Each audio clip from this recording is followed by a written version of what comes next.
Oh, I think it's a bigger fish, Barb. So we can talk about... Oh, he's got tons of energy. That is a nice pike. I don't know if I can get my hands around him or not. Oh!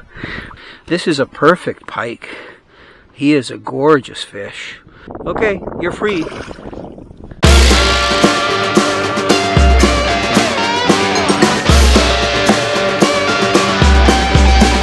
Let's go fishing. People, when you're in the mood, let's go fishing. Well, it's just me and you. Head on down to the fishing hole. Grab your hat, get your pole. Let's go fishing when you're in the mood. Canadian Sport Fishing, brought to you in part by Rapala, premium fishing gear crafted from experience. Ducket Fishing, pro-driven. Raymarine Electronics, Raymarine, simply superior. Pro Sports Boats, tame the waters.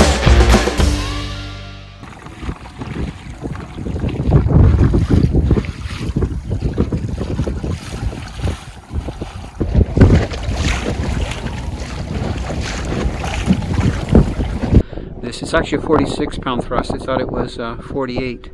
I'm only at 2. I could go look. Can you feel the difference?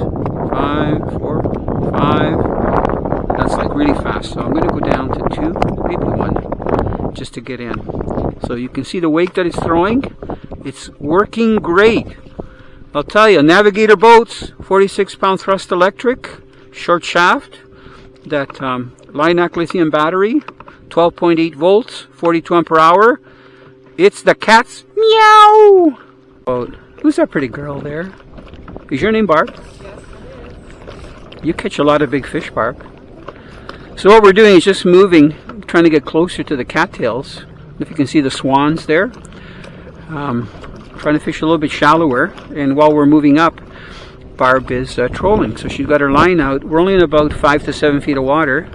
Did you feel something? I felt bottom, I thought. Okay, well, you might want to reel in and check. But you never know, you could get a fish while we're moving from one spot to another.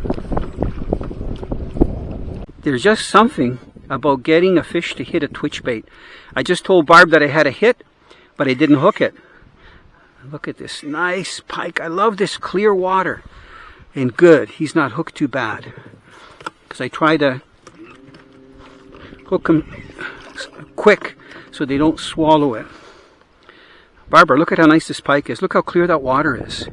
He's got tons of fight. That is a good sized fish, Barb. Look at. Yes. We were just talking about moving because we made about 15 casts. I'm glad we didn't. So even if this guy gets off, he hasn't fought out at all. I think it's a female. It's so nice to have the electric because I can position the Navigator inflatable any position. I wanted to get a little bit more fought out, but I don't know if I can grab it. I have a net in the boat behind me, but I don't want to use it if I don't need to. So let's see here. Oh, you know what? I can barely get my hand around his head. That is a gorgeous pike. I'm going to just lay him right here. He's so thick, eh, Barb?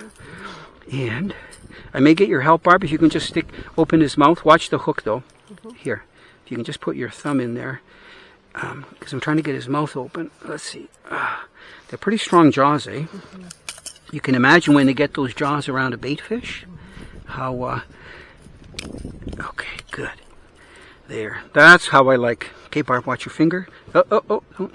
Here, let me just open that. There. Barb's smart. She's got rubberized gloves on. So look, I don't know the measurement on this fish, but they're so healthy. Just gorgeous. Yay, the sun's showing again. What are you going to do, fish? Are you going to soak me? Look at how clear that water is. Oh, man. Beautiful pike. You can probably see the bottom underneath the fish. Look at that. Is a wide fish. There's my hand. Okay, Mr. Pike, what are you going to do? What are you going to do? Are you going to go? If I let you go, you going to do a sleeper or are you going to take off like a bullet? Aw, it took off so nicely, right down to the bottom. Look it. Can you see what some of our favorite lures for pike fishing is? It's either a Rapala. This is an original floating, number, I think, 14, or a Rapala. or a glow-in-the-dark Rapala, or a silver black with an orange belly, or all these Rapalas. You know what? Early in the year, a Rapala Husky Jerk, just like this one that I'm holding up, is one of the best lures to use when you're casting for pike. Sometimes we twitch them, sometimes we just cast and retrieve them. Now, the only thing I find is some days the larger ones will work well. So when I open this up again here, okay, this is the bigger one. This is the number 14 right here.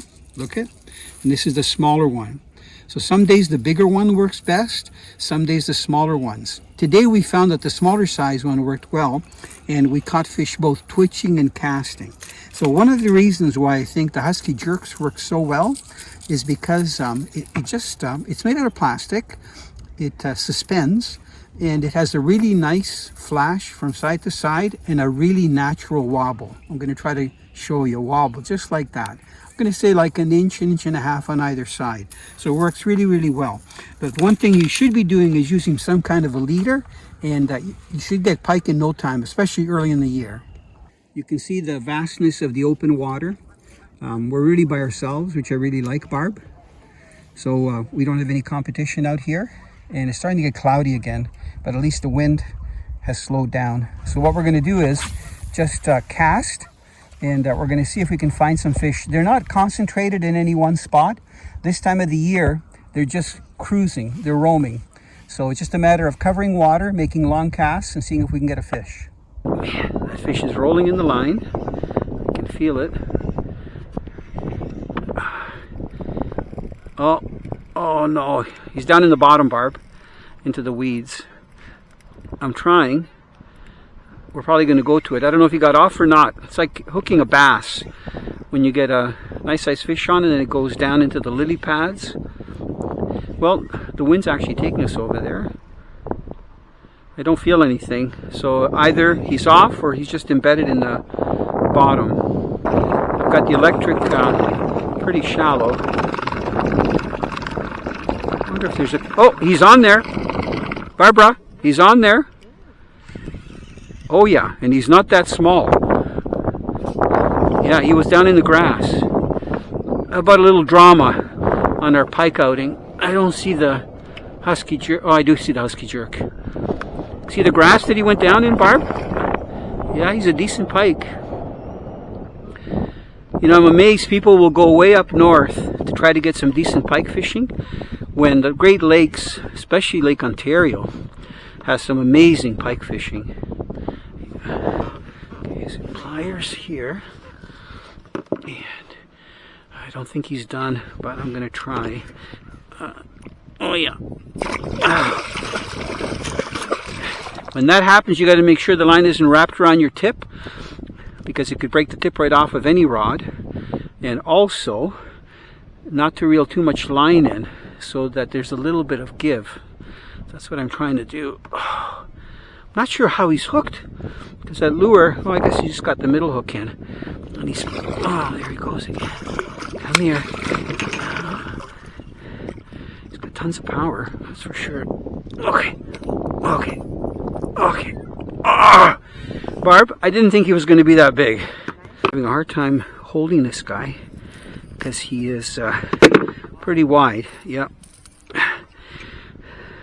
A good spot to grab him if you're going to land him with your hand is right where the gill plates meet the cleithrum.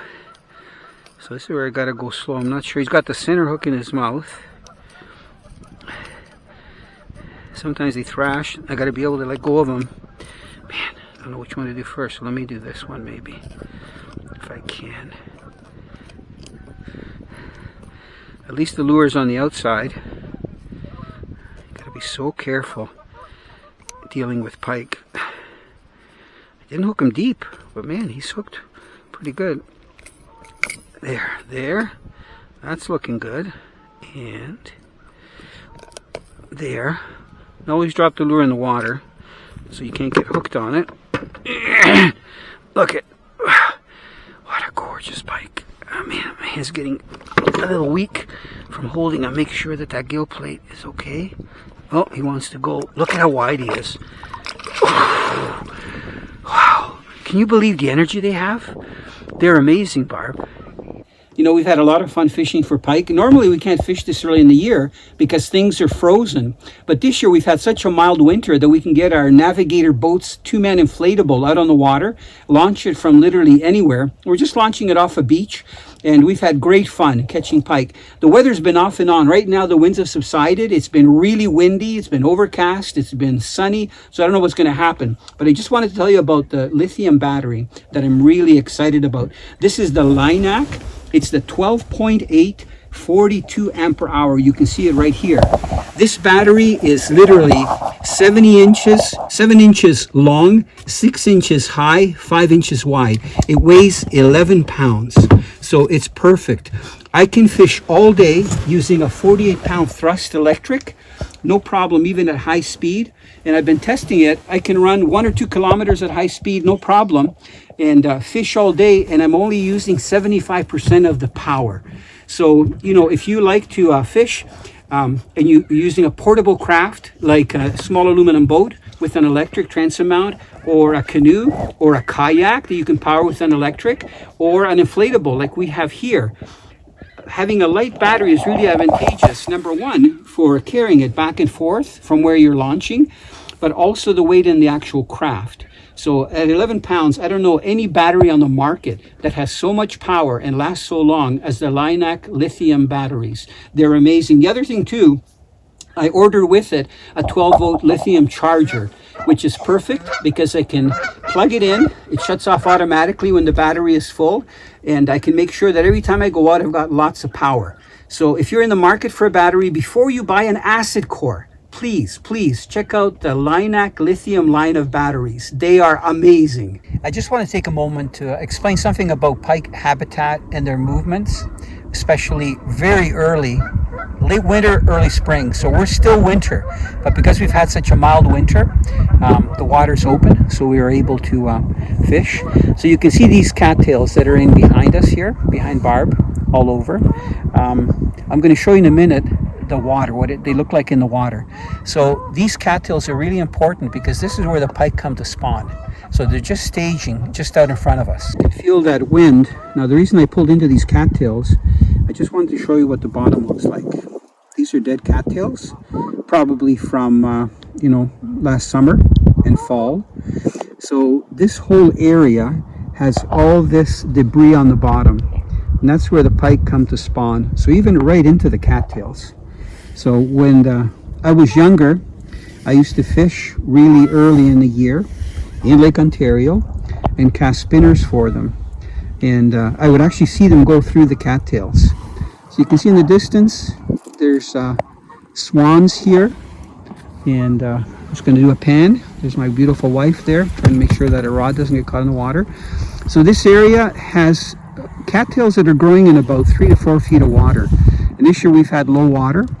But I think you can see that we still have like 3 or 4 feet of water underneath these cattails. In the summertime, this would be probably attracting largemouth bass and pike as well. Right now, this is one of the best areas to fish for pike.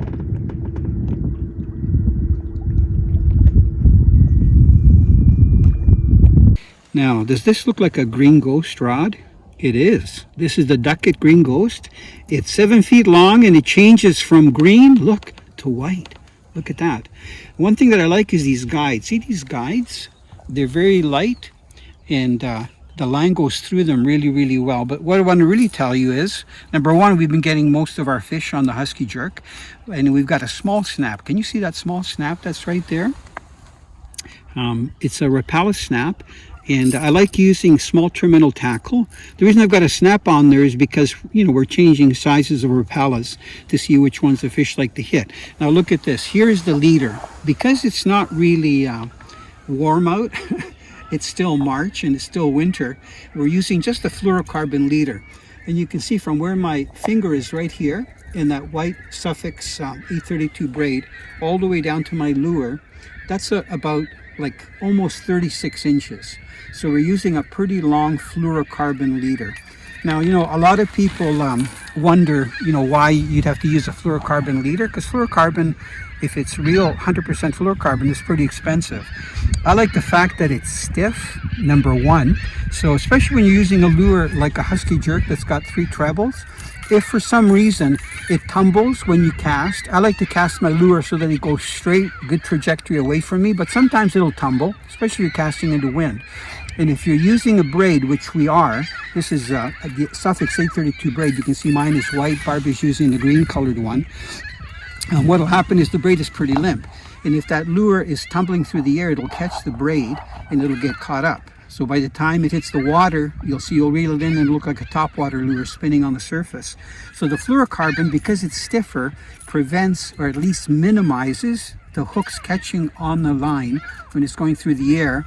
Also, it's abrasion resistant. And here in the Great Lakes and in Lake Ontario, there's a lot of zebra mussels along the bottom.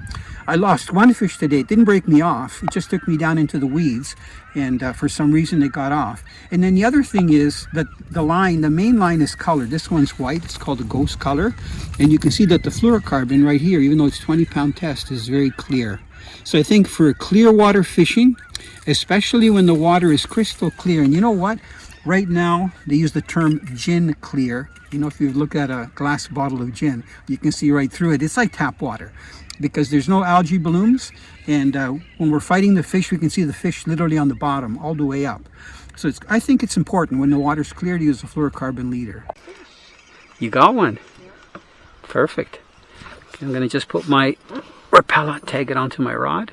Because we're an inflatable, you'll notice that I don't tag it down here. I tag it up there so that it's out of the way. Okay, Barb, put on a show. See if you can get it around to go around the boat to the left. It's probably a good sized fish. You're doing a great job. Oh, that's a big boil. You're turning the inflatable. Barb? Yeah, just, okay, you're doing good. I don't know if it took you down into the bottom. I like where you're sitting. That's a very, oh, it's boiling. No, it's not in the bottom. You're doing good, Barb. Look at, you're giving me some nice rotation footage here. You know what? It's probably going to be a pretty good sized fish. Just take your time, sweetie. Hold the rod high. Do I do enough coaching or not? Oh boy. Oh boy. It's a good size. I don't know if it's right. Okay, well, don't reel in anymore. Oh, that's good. We want him to have that length of line in case he wants to dart like that. What a gorgeous specimen, Barb. Good. You hooked him lightly. He's not hooked too bad. I need him to go the other way, though. Are you going to turn around for me? Are you going to take off like a bullet? Come on. Because I got to be able to get my left hand. That's usually what I use to grab him. Oh boy. Oh boy. Come on. I got to get it in the right spot, Barb. Ah, Barbara. Ah, Barbara. You know what I'm saying, Barb? That's a long fish. I'm going to just put him. Don't flap. Just like that. And yay. Come on. Open your mouth. Work with me. I like the little beak on these pliers because they kind of help to hold the hook. Oh man. Don't flop, fish. Don't flop. Oh, what a nice fish, Barb. Oh, I think he wants to go. Oh, he's going to go. Did you use all your energy up or do you have a lot of energy? At least the inflatable's soft. He didn't get hurt. And there's no net marks or anything. That is a long fish, Barb.